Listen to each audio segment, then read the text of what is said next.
Helping you get your day started. This is Good Day Tampa Bay.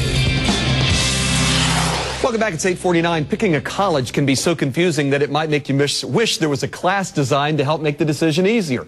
Whether it's you, a friend, or a family member who is looking to take the next step, there are some guidelines that will help make the road to higher education go much more smoothly.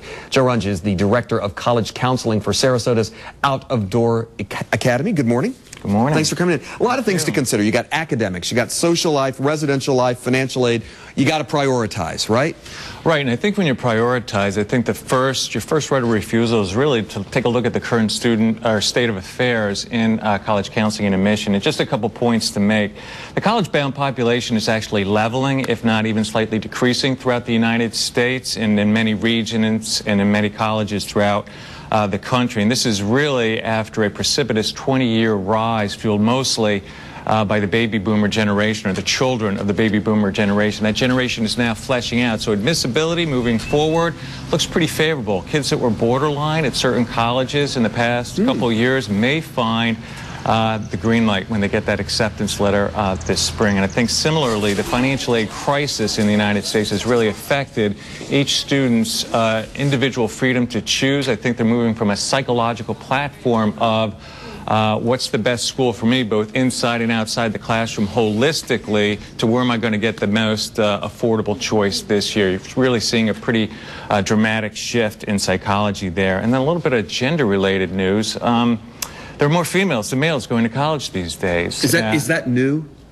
It's been a slight pattern that's been developing over the past 5 years, but now you're really looking at about a 60-40% range. And of course, most colleges want a 50-50% ratio for academic and social balance reasons. So some of the young men that are applying, they're going to see a slightly more favorable decision. They're going to see some extra weight added into their consideration for admission. Well, most guys are going to like these odds. You know, you got that in your favor. Let's talk about public and state universities as opposed to private institutions. Are you seeing a difference there?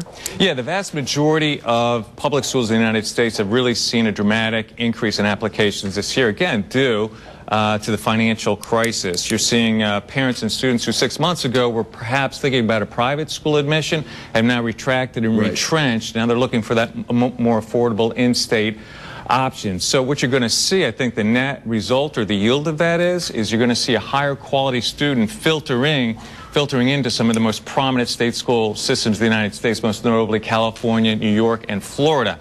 However, this does come with a silver lining, and that's with private colleges. I think most people should not pull the poker out of the fire yet with private colleges, as most private colleges throughout the United States, their applications are obviously down. Right. I think most people blanch at that $40,000, $50,000 price tag. I know I do, but what I generally tell my students is hang in there. Financial aid was really redesigned a couple years ago and much more generous these days.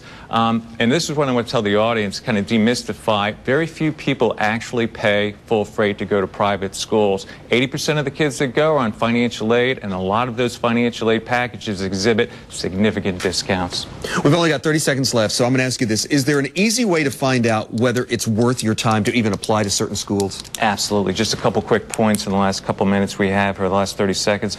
Assessing affordability is very key. I think parents need to sit down with their kids and really decide what can they commit to a college this year and in the years forthcoming, as well as a willingness to take a look at loans. And I think you need to also review admissions requirements, what your specific achievement profile is versus the colleges, and make sure they match up. A 3.0 and 1150 on the SAT won't get you to Harvard, but it may get you to Rollins and Stetson. And finally, take a look at some of your research guides. The FISC Guide, probably the best book that I've ever read. Really good subjective and objective view at the academic and social culture.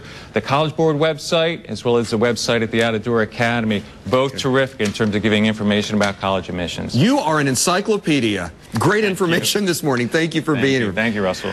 All right, a road trip to check out the college of your choice, that's certainly advised. How about an RV?